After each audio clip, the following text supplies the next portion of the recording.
You could tuck it behind your ear kind of thing. What is up, guys? Welcome to my channel. We're gonna hop right into this video. So these are the items that you're gonna need to do your own install. You're gonna need thread and needle, of course, a hairnet with a band around it, and a couple of hairpins. I want to say like 6 to 8 hairpins. What you say now? Tell me what you say, come again. If you cannot stay down, then you do not have to pretend like there is no way out. I should've never let you in, 'cause you got me face down. And don't take this personal.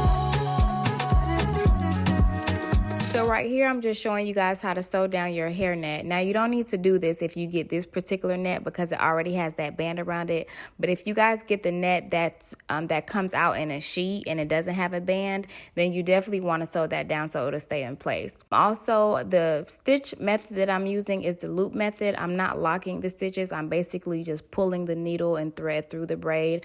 I also try to make sure that I pull the needle through the center of the braid and not around the entire braid, because that's going to cause more tension and breakage and stuff. So when you're doing this part, just kind of loop the thread and needle through the center of the braid basically and lightly tug.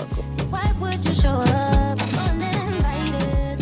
Just change my mind like that. Please don't take this personal. So I forgot to mention this in the beginning of this video, but when you're sewing down the net, guys, leave a little slack in the net, because once you start sewing down the tracks, the net is going to get tighter and tighter. And that's why a lot of us have headaches after we get these sew-ins. We get alopecia, we get breakage, is because the net is being pulled so tight from sewing down the tracks that the net has no more room to stretch. I don't mean to, I don't mean to, I don't mean to, but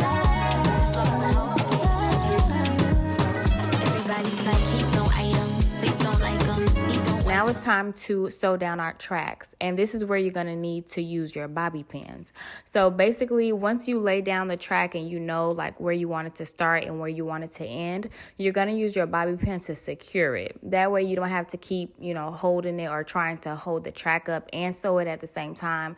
You could just secure the track and focus on sewing down the track. So also for that first track, make sure that it's laying directly underneath that first braid, so that way when you put the hair in a ponytail, you won't be able to see the braid that's underneath, if that makes sense. And I particularly like to sew in underhand for that first weft. For when I sew in the first weft, I like to sew in underhand because I feel like the tracks lay better and you can't really see the braid when you sew in underhand, but only for that first track though. For the other tracks, you guys will see that I switch it up. You can either do overhand, underhand, whatever is comfortable for you. I'm just recommending that you guys do underhand for that first track. That way the braid underneath it is not exposed.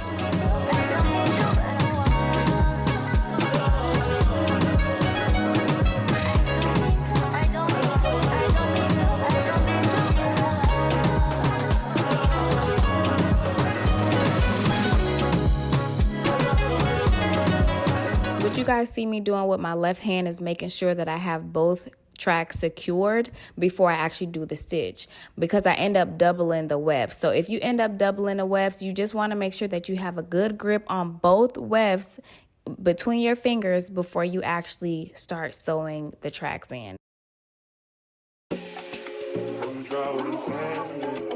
Natural disasters, my baby has been around for me. Kingdoms are falling, angels be calling. None of that could ever make me leave. Every time I look into your eyes, I see it. You're all I need. Every time I get a bit excited, I feel it.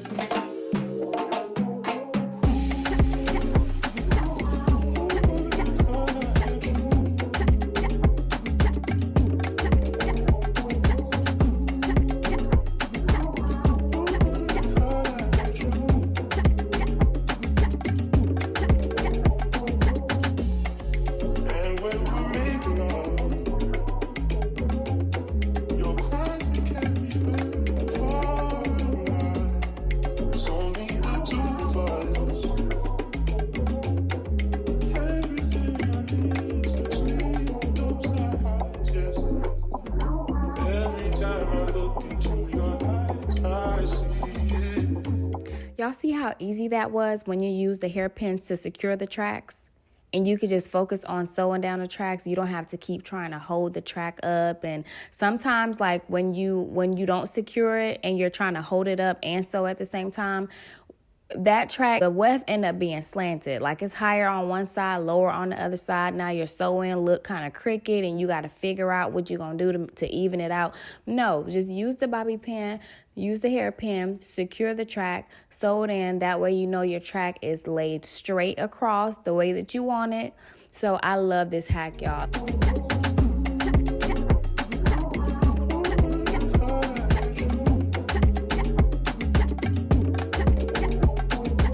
As you work your way up the head, you will need more bobby pins because, of course, your head gets wider and you want to make sure that the track is laying straight across the way that you want it to. So right here, I just added another bobby pin in the middle just to make sure that the track laid, straight. That's why I said you guys will probably need like 6 to 8 hairpins. You may not even need all of those hairpins, but you guys will see as you're doing this, as you're working your way up the head, it's hard to keep the weft straight, basically. So you will need to add as many hairpins as you need to make sure that that track is laid exactly how you want it, guys. Every time I look into your eyes, I see it. You're all I need. Every time I get a bit excited. Now, the key point to doing your install is control. Make sure you have control of your thread and your needle. I don't know if you guys can tell, but as I'm pulling the thread and needle through the braid, I'm also making sure that I have control of the thread with my left hand. Specifically when I get close to my scalp, I kind of pull. I don't know if y'all saw, I kind of had like my index finger up to make sure that the thread looped around my finger before I actually pulled it all the way through. Hopefully y'all get what I mean, but make sure you have control of the thread and the needle. I like my threads long so that I don't have to keep, threading the needle over and over again. So with that, sometimes you can tend to lose control of the thread and then it'll mat up or it'll knot up. So to avoid that, just make sure you have good control of the thread. As this video goes on, you guys will continue to see different ways of how I control the thread and the needle to make sure that it doesn't mat up or I don't get any knots.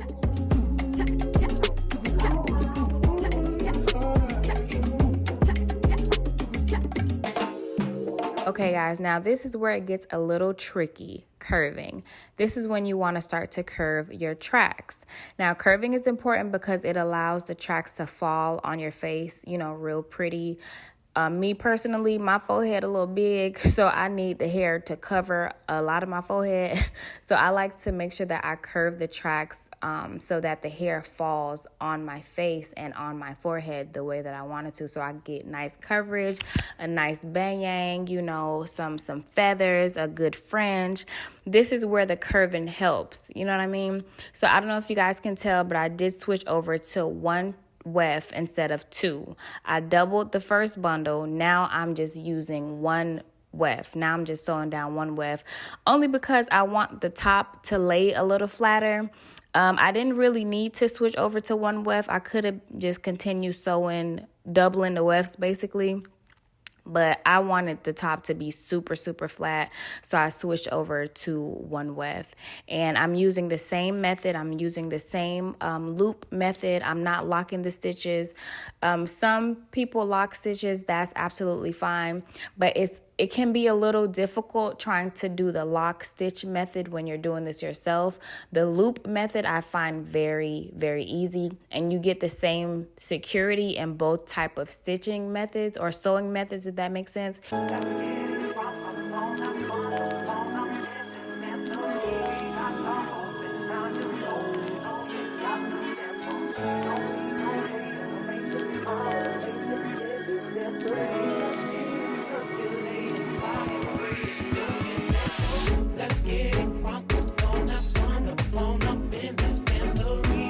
So that's about it as far as my commentary, guys. So just sit back, relax, and wait for the final look.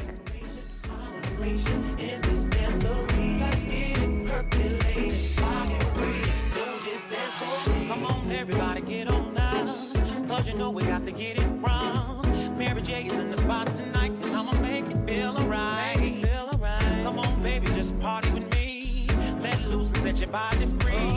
Leave your situations at the door, so when you step inside, jump on the floor. Let's get it crunk up on that one up on business. Dancery, we got y'all moving, now you're moving, so you got to dance for me. Don't need no hateration, holleration in this dancery. Let's get it percolating. Install is finished. Install. I'm so happy that this is done. Okay guys, so this is the final look. You could tuck it behind your ear kind of thing. Got a big old forehead. If you're gonna go to the gym and you have to like work out or run errands and you want to put your hair away, you could definitely like put it like in a ponytail and then do like a little claw clip. I used these rollers and did like some curls in my hair. I did 4, so I basically like lifted the hair up, wrapped the hair around the roller away from my face, and twisted the hair as I wrapped it. You see how I'm kind of twisting my wrist? And then I just closed it like that. I did 2 up here and then 2 in the back. And then I just let it out the next day. And there we have it. I have not flat ironed my leave out since the day that since the first night that I curled my hair. Final look. I hope you guys enjoyed this video, this tutorial. I hope you guys learned a lot. I hope you guys try it on yourself. Leave any comments, questions. If there's any questions that I didn't answer, something that I forgot to mention, please put that in the comment section below and I'll be sure to answer all of your questions. Make sure you subscribe, make sure you like, make sure you share this video with your friends and family. And yeah, thank you so much guys for watching. And yay, I'm so happy it's finally done. See ya.